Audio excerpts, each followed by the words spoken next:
So, I'm sitting here staring at my screen at what feels like 2 in the morning, rubbing my eyes and trying to make sense of the absolute chaos that is General Hospital right now. And honestly, I am just so tired, you guys.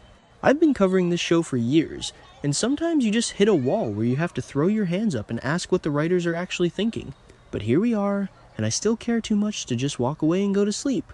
We need to talk about the latest bombshell that just dropped on us, because another surprise exit has been revealed, and this one really stings if you are a fan of the show's unique character dynamics. Martin Gray is departing Port Charles. Yeah, you heard that right. Michael E. Knight is exiting the canvas, and we have to talk about the story details, how it went down, and who is actually responsible for dragging Laura Collins' brother away from her when she arguably needs him the most. Let's rewind a bit and look at exactly what happened in the March 23 episode, because the setup for this was actually pretty emotional if you were paying attention. Martin was sitting there expressing some deep, genuine concern for his sister. And let's be real, Laura is incredibly lonely right now. It has got to be so incredibly tough for her, with Kevin Collins and little Ace Cassadine all the way over in Ireland. She is sitting in that big house, running the city, and dealing with an unfathomable amount of stress, and her primary support system is just an ocean away. Martin saw that. He is a quirky guy, sure, but he loves his sister, and he could see the toll this isolation was taking on her. He was worried, and rightfully so. It's moments like these that remind you why Martin was brought onto the canvas in the first place, to give Laura that family connection, that sibling bond that she has lacked for so long. And it is not just the loneliness factor either. Between the empty house and the absolute nightmare that is the zoning ordinance tension with Tracy Quartermaine, Martin had plenty of good reasons to worry about Laura. Tracy is a force of nature, and when she sets her sights on a zoning issue, you know she is going to make the mayor's life a living hell. Martin, being a lawyer and knowing exactly how ruthless the Quartermaines can be when it comes to Port Charles real estate and city council politics, knew that Laura was fighting battles on multiple fronts. He didn't want to leave her. He really didn't. He was looking at his sister, seeing the exhaustion in her eyes, which, honestly, mirrors my own exhaustion watching this storyline unfold, and he was torn. That is exactly what made it so incredibly difficult for Martin to take this sudden, highly lucrative case opportunity that he had been offered out in Reno. Let's talk about this Reno job for a second. It is such a classic soap opera trope, right? The sudden, incredibly high-paying job offer in a random city thousands of miles away that just drops out of the sky right when a character needs to be written off. A part of me is rolling my eyes at the sheer convenience of it all. Reno? Really? But at the same time, I get it. The writers needed a mechanism to get Michael E. Knight off the screen, and a massive legal case out west fits the bill for a high-powered attorney like Martin. But Martin was hesitating. He was looking at the money, looking at the career boost, and then looking at Laura and thinking, I can't leave her right now. But Laura, being the fiercely protective and self-sacrificing person she is, insisted that she couldn't stand in the way of Martin's windfall. She practically shoved him out the door. She urged him to take the case, putting on a brave face and acting like she had everything completely under control. And watching that scene, you could just feel the underlying tragedy of it. Laura knew that Martin could be gone indefinitely. She knew she was losing her brother, her confidant, the one person in town who was actively checking in on her mental and emotional well-being. But she gave him the push he needed to head out to Reno anyway, effectively setting up Knight's exit in the process. She smiled, she told him to go, and she watched him leave. Why did she push so hard? Because shortly after, the other shoe dropped, and Laura found out the terrifying truth. Jens Sidwell was behind this case offer. Yes, you guys, Sidwell, the man who is currently holding Laura's entire life hostage with his blackmail schemes. The man who has been sitting in the mayor's office, acting all magnanimous and demanding that she thank him while he systematically destroys her peace of mind. Sidwell orchestrated the entire Reno job. He pulled the strings, set up the lucrative offer, and dangled it in front of Martin just to get him out of the picture. When I saw that reveal, I actually groaned out loud. Sidwell's reach is just ridiculous at this point. He is manipulating everything and everyone, and now he has successfully isolated Laura even further. So why did Sidwell do it? What was his motivation for spending all that money to hire a lawyer in Reno just to get him out of Port Charles? Because Sidwell could tell that Martin was getting suspicious. Martin is a smart guy. He might play the eccentric hummingbird cake-loving southern gentleman, but he is a sharp attorney. He was asking way too many questions. He was noticing the tension around Laura, noticing the weird demands being placed on the mayor's office, noticing that his sister was acting like a woman who was trapped.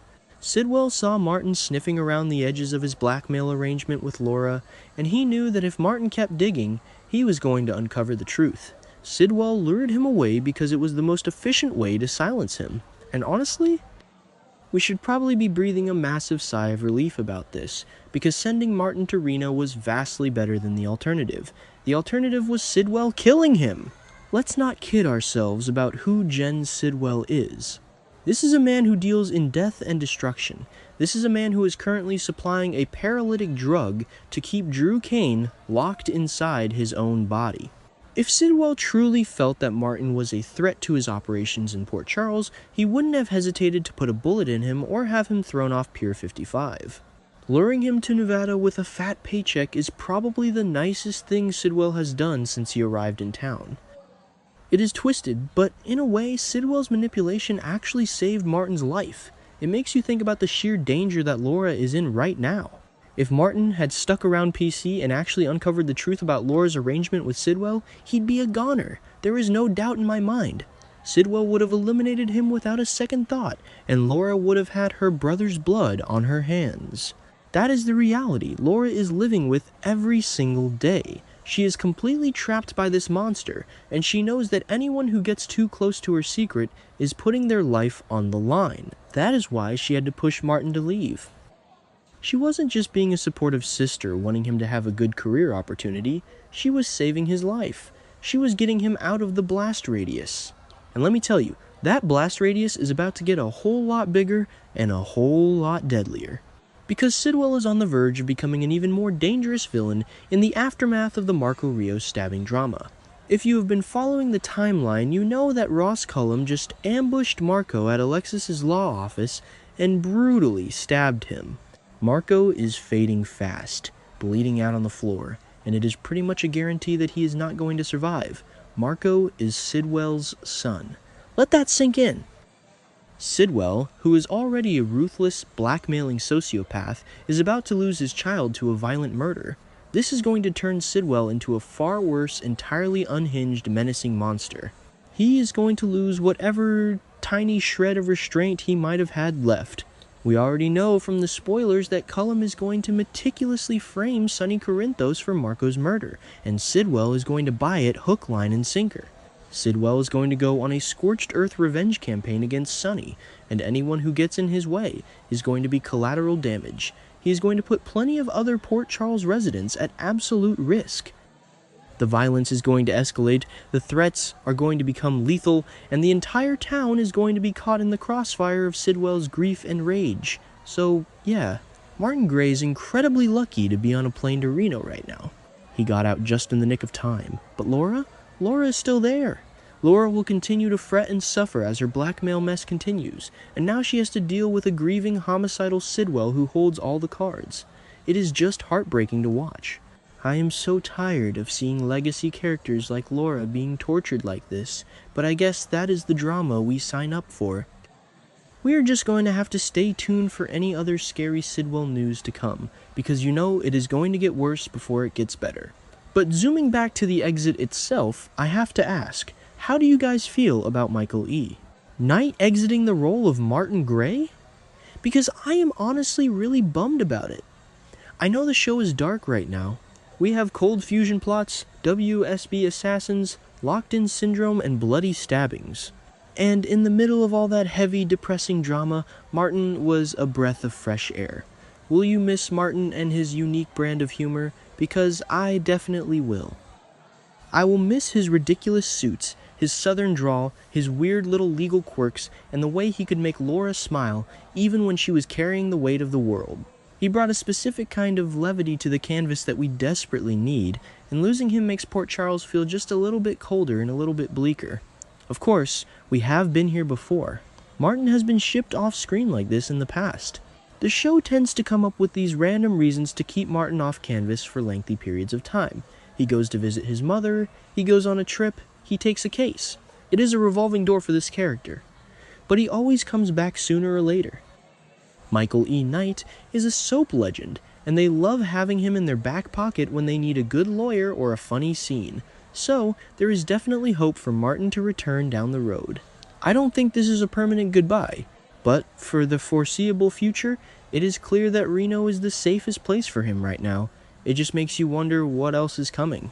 General Hospital spoilers say some other exits could be brewing as the show prepares for some new arrivals. We already know Jason is heading for some kind of massive exit soon, given Steve Burton's impending break. Now Martin is gone. Who is next? It feels like the canvas is shifting, making room for whatever the next big phase of this Sidwell Cullum nightmare is gonna be. I just hope Laura survives it. I hope she can hold on until Kevin gets back, or until someone finally takes Sidwell down. But for tonight, I am just going to miss Martin Gray, pour myself another cup of coffee, and brace myself for whatever fresh hell tomorrow's episode is going to bring. Let me know what you guys think in the comments, because I am honestly too exhausted to process this all on my own.